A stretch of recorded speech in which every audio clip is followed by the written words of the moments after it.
It's time for a well-deserved rest from the championship for a classic exhibition event today. It's winner takes all, so who will emerge on top in this unique challenge? Hey, what's up folks, X20G here, bringing you a brand new episode of the F1 2017 Career Mode Series. We are here for round number 2, the Chinese Grand Prix of the Renault Road to Glory Championship. Here you can see we're with an invitational event at the Silverstone circuit. It's the short version, it's just a note-taking quick challenge, and I'm actually use this time just to kind of apologise for the lack of uploads. We've only done one episode of this before, and that was probably about nearly a month ago now, so I've been focusing on way too many other things that when I started the series I didn't expect I would be able to taking on, and now I have some time. There's going to be 2 weeks where there will be any uploads onto the channel entirely, so that's this Monday that's just gone, you would have seen that we're doing just an absolute load of Minecraft episode, and there's also I think it was a Minecraft pre-season, maybe, I'm not too sure. I know there's a Minecraft episode that's coming out today as well, but it's a shame that this is happening, because I think we'll probably be we would probably be halfway through the season now, so it's a shame. But yeah, we're obviously here for China. I haven't even put Russia yet, so I've done 3 rounds of the championship, which is perfectly fine. But yeah, so here we are for the Chinese Grand Prix, doing the invitational event. We only got 2 minutes and 2.5 minutes. Yeah, it's contact. I haven't seen this yet. I haven't seen this footage in so long. It's unreal. If you watched Formula Classic, you probably recognise some of the names on here. But yeah, so yeah, and to make up for this, I am actually going to be doing returning the Formula Classic series actually to the channel now. It's known as FA Formula TRL now, and it is on older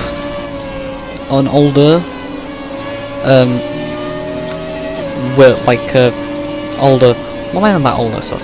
Anyway, basically from Belgium onwards I will be doing bringing it back to the series, and I'll probably do a little bit to the start of that one, and you'll probably see, only see qualifying and the race. It'll only be Q3, but it's because I don't want it to kind of blend in with this series. So welcome, hope you guys are having a fantastic time as we are heading through this overtaking kind of just masterclass.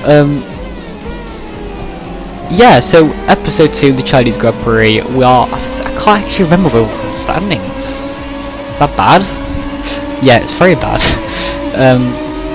I've done a couple, obviously done Bahrain as well since, but if I remember correctly, we might be 7th. 7th might be actually where we are. I can't even remember what difficulty this season is on, but if it's on 90, which I think it might be, I know Formula Classic. I know that I've been racing around with that an awful lot. It's getting a bit too easy for me now, so obviously I'm upping difficulty and everything. So yeah, that's going to be something I'm doing an awful lot of. Got 2 more cars to take, but 30 seconds, it's possible. Another 5 degree up the on the road, so we can easily just get past these around 16 overtakes. We will be able to we'll be able to get this last one. I hope we can, because he's in a C1 car apparently. So we have 10 seconds left. I'm not too sure actually now. I think that's it. I think 16 overtakes is all we can do. Unless we can quickly do a quick dive bomb on this guy, which I think, did we get it? I don't know if we got it.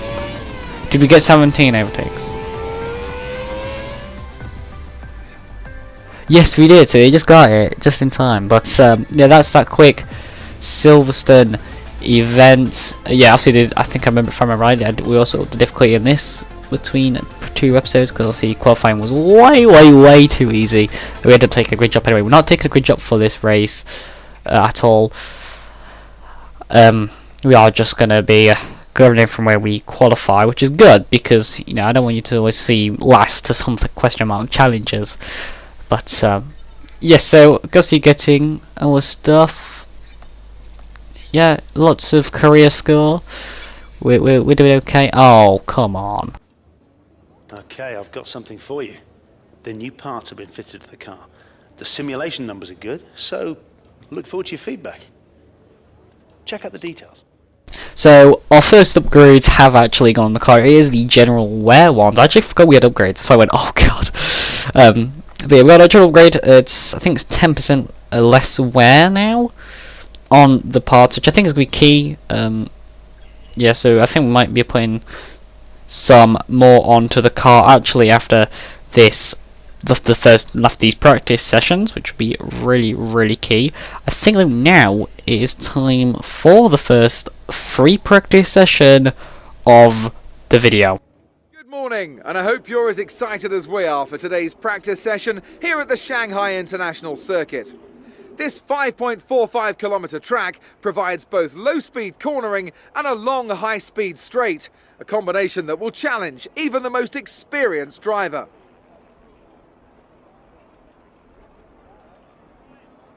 I'm here with Anthony Davidson once again. Nice to see you, Ant, and I wanted to ask you about how you go about improving the car over the course of a practice session. How much would you say is already known from the pre-race simulations, and how much do you have to do, how much do you have to work on with a real car on a real circuit? Well, that's a good question, Crofty, and I suppose the simple answer is that there's no such thing as too much information. As you say, the bigger teams have very complex simulations, vast numbers of clever people crunching the numbers back at base, but what they can't tell you is stuff like how the track condition's going to be, or what the temperature's going to be doing over the course of the day, and how all of that's going to be interacting with the tyre. There are so many millions of tiny variables involved in getting these cars around a racetrack quickly, but the computer can't tailor the car to a driver's specific balance requirements. At some point, you still need to put a human being in there and have them feel it through the seat of their pants. And that's why we end up with different drivers having different setups. So what I'm trying to say is, Crofty, nothing beats on-track testing. So yeah, we're heading off for the track acclimatization practice program, which is what I actually really struggle with. Usually I struggle with things. It's sort of about hitting the apex and everything.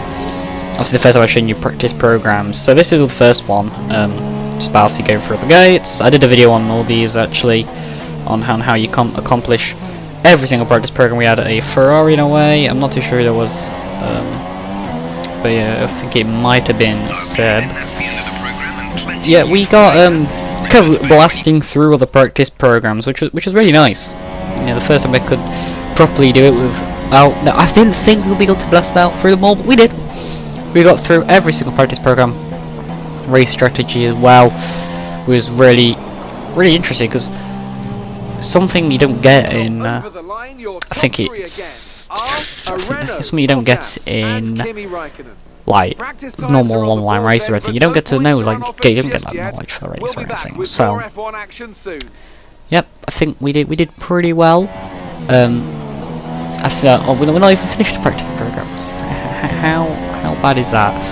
But yeah, we're constantly continuing on with, I think this is time management. So I was really not gonna, I don't think I was gonna struggle with this one too much, and I'm gonna struggle with one in Japan, because I've just done the Japanese Grand Prix in Formula TRL actually, and I really struggle with tyre wear.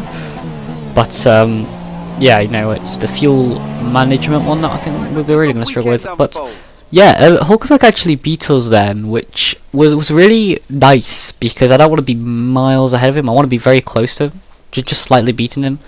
But yeah, so I would really like to be able to outdo him, but by the finest of margins. So I actually feel that it's a bit better than I'm expecting to be right at the field, very far away from him. The race might be different, sorry, but because obviously we're fighting for the constructors, so I want to be close to him, because then I know if we're both, if I'm really close to him, at least I know, then we get very good simulation. But at least I know then I'm not just carrying the team. So I think we have I think it might be a chassis upgrade as well as the other upgrade. But anyway, time for qualifying. We We'd like to welcome you from wherever in the world you join us today for this F1 qualifying session here in Shanghai, China.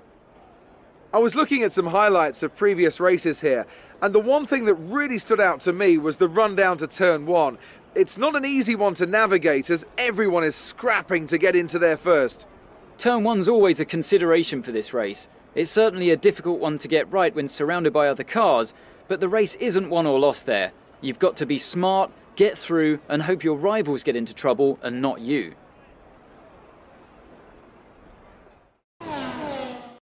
Okay, so here we are for the qualifying session, which obviously is going to take place. It's a full qualified, so obviously up to Q3. We've got all the setup and everything right. Heading out onto the track though now, and it's going to be a pretty weird kind of session because with this new difficulty, we don't know where we're going to be qualifying. We know where we were in practice, which was good. I enjoyed it, but this, as you can see, as we run wide actually at the flat out turn, it's going to be an entirely different scenario, and that's alarming. P2 lost him against P8. That is really alarming. Fernando Alonso, just a little special mention there in P9, was doing really well, really well, but P6, P5, Nico Hulkenberg once again out of qualifying 2, so he will not be participating in the Q3 session. But here is a lap around the Shanghai International Circuit in Q3, obviously losing the full Max Mix, heading as we head for the hairpin, ready to open up. The really lap just starts there because you want a good acceleration off that corner and also this one, so that you're properly set, ready. So DRS open as we now head across the line, ready for turn number 1. So 1 and 2 are very linked. You're going to be really off. It's a kind of a case of managing how much throttle you put on across the corner and brake. 5th gear, turn 2, 3rd gear, and then quickly shifting through all the gears. Just clarify, this one was done with the gears not on. 2nd gear for the kind of the first, I guess, hairpin. Yeah, well, I meant not on, I meant manual with suggested. This one flat out 7th gear. I think I'd slightly lift off the throttle there. 5th gear for the next turn. Next two sequence on the 4th gear. It's always key to get exits here as well because we've got a little bit of a decently long straight, which you'll see we fade on. We're losing power around 4 times up, not 5 now. We'll head through the end of the sector 2 split, and now 3rd gear. On this corner you do not want to get up on the curb, because if you get up on the curb then you will lose so much time, and you see we got up on the curb and we're going to lose time now. This is just inevitable. I'm not losing as much as what I thought though. DRS open now as we head up to the hairpin. This is really where your lap can be made or broke. Just before the 100 meter mark, braking. 2nd gear slightly wide on exit. I just don't head around the whole corner, to be honest. We've got 5th gear for final turn. Good exit across the line after opening DRS for a lap around the Shanghai International Circuit, which is the end of qualifying, especially for us. No point wasting in one of the tyres. Yeah. As we wind down from the excitement of qualifying, here's a look at your top 3. Hamilton, Vettel and Kimi Räikkönen. It's time to leave for now, but we'll be back tomorrow when the Grand Prix itself gets underway.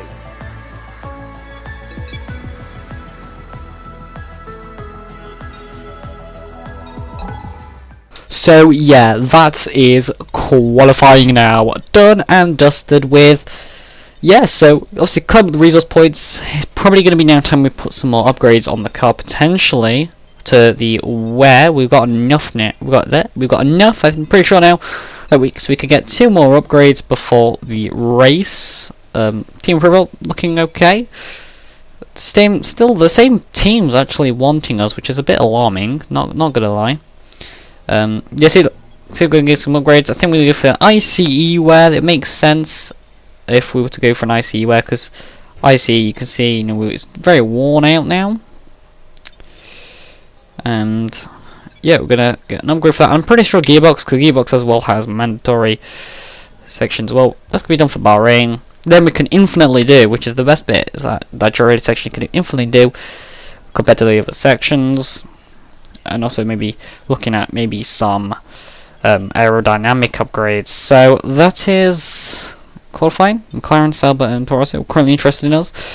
After a race and qualifying, obviously, doesn't mean too much yet until we get real contract offers. Probably at the end of the season. I can't see us getting really halfway through the season unless we're really outdoing, and I'm not going to change team anyway until we've won the constructors. So as soon as one of the three win the championship, so we'll be probably here for 2 seasons minimum before we move it maybe to a new team. I'm probably going to go with Red Bull, because Red Bull, you know, it makes sense. Another road to glory before from 2018, and I want to do one road to glory and then maybe move up, because you can pick any team you want. So yeah, that is that. That is the end of qualifying. Now we have the race just up ahead. It's not going to be long until then. And yeah, so that is the end of this whole of, I guess you could say first part, but I mean, I'm just going to be just back in a quick minute when I'll see you all for the race.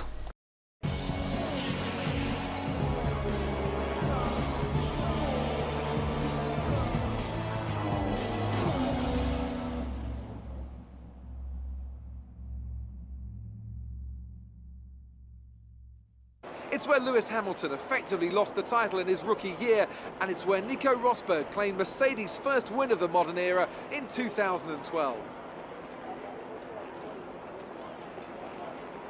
Shanghai International Circuit then, a 16-corner high-speed thrill ride.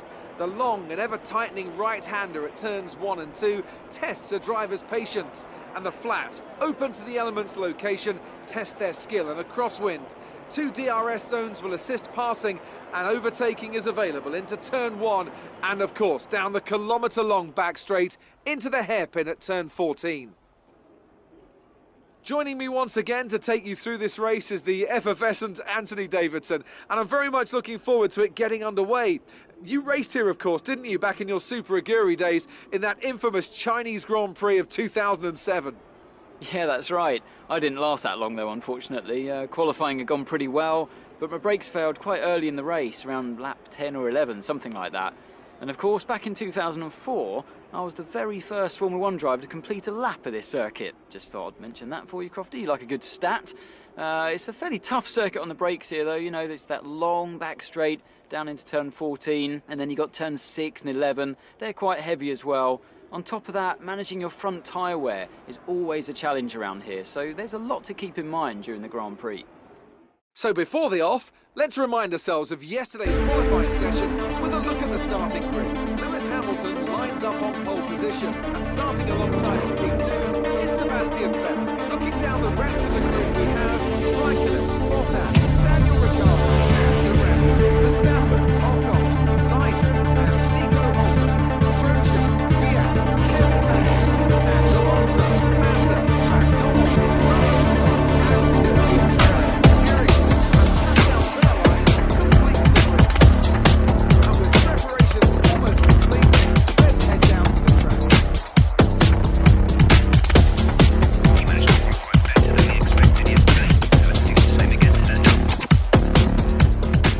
Okay then, so here we are for the race. Yeah, you see we're doing a 1 stop away from the supers to the medium compound tyre, which I think we could have probably pushed that into a... oh. Again.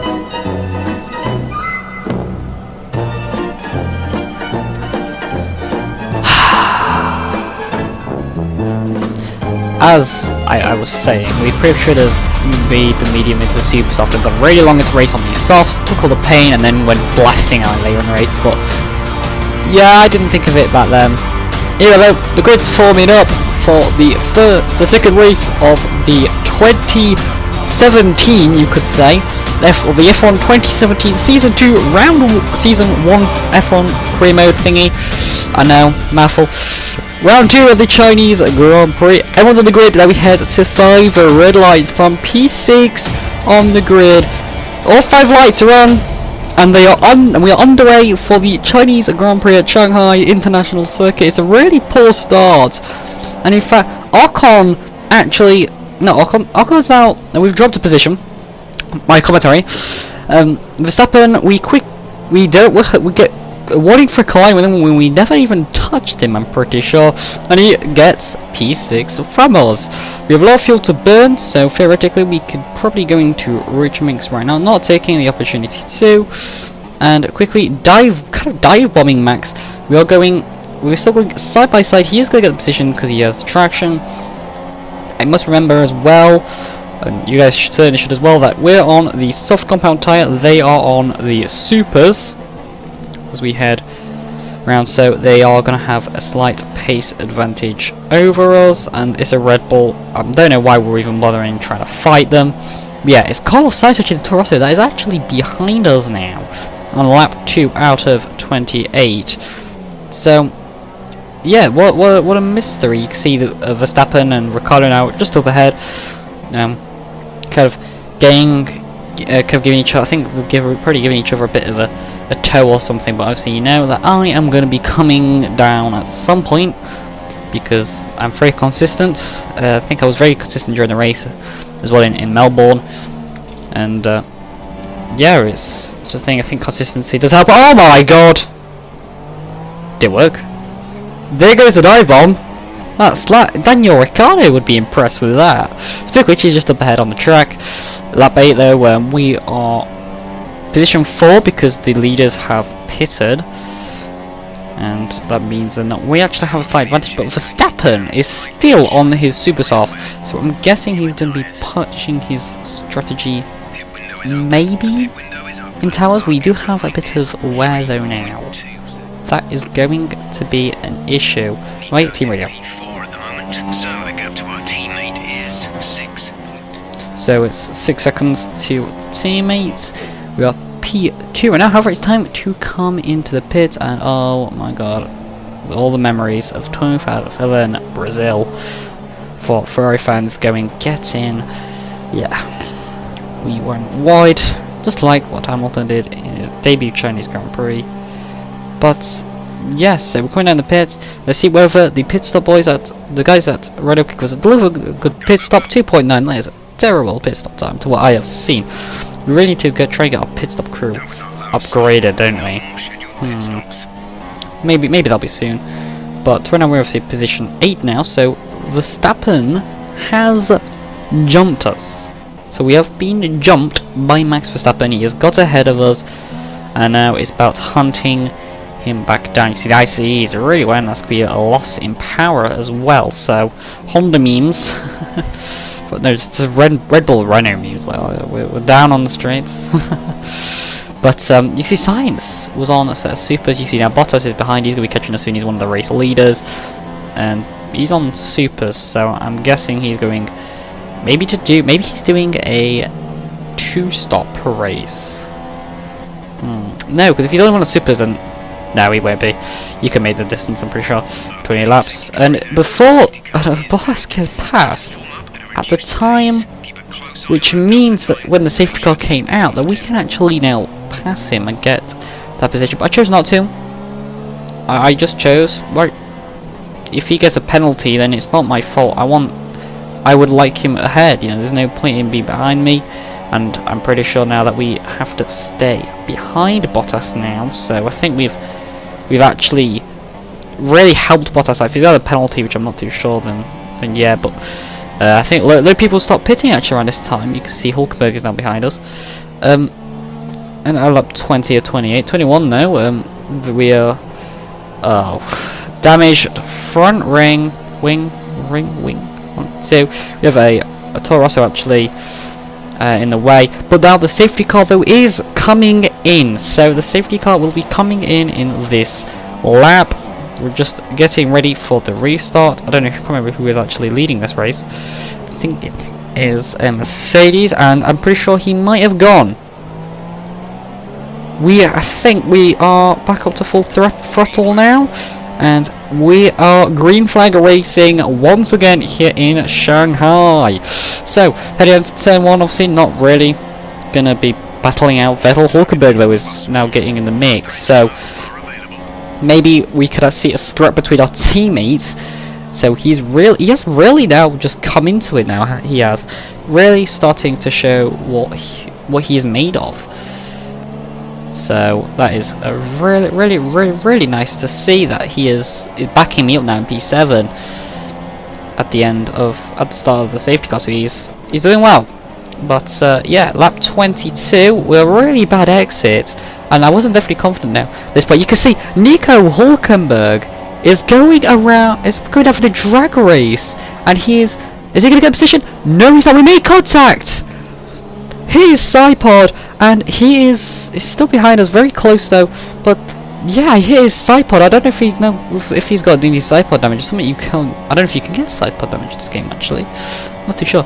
But you see, try to break the slipstream away from our teammate. Don't want him to be in nears. We are battling him now out. We're battling him, and you can see now Nico Plug actually breezes past with the DRS. We are starting to struggle. And we get past, and we try to defend from him, cut over his hairpin very slightly, and he comes back at us. So we ghosted. Lance Stroll is out of the race, so there's no overtaking down that straight. But it's P7. Hulkenberg has beat us at the Shanghai the Chinese Grand Prix. That is it. It is another P7 for us. GG guys, well done. Well, I'm thoroughly exhausted after the excitement of that race, but I'm sure it's nothing compared to our drivers here. They've worked hard to make it up there, and it's great to see them make their way out onto the podium.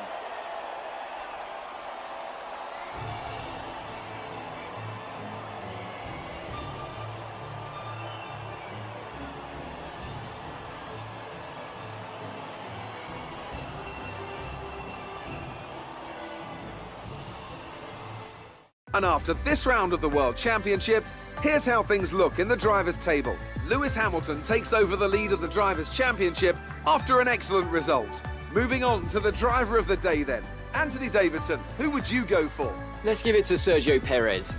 That was a commanding performance today. Very impressive indeed. On to the Constructors then. Ferrari extend their lead at the top of the championship. Another team that excelled today was Williams, who make further progress up the table. After all this drama, you'd be mad not to join us for the next race. We hope to see you then. Take care. So, yeah, we're now up into P6 in the standings. I didn't check where Renault really were.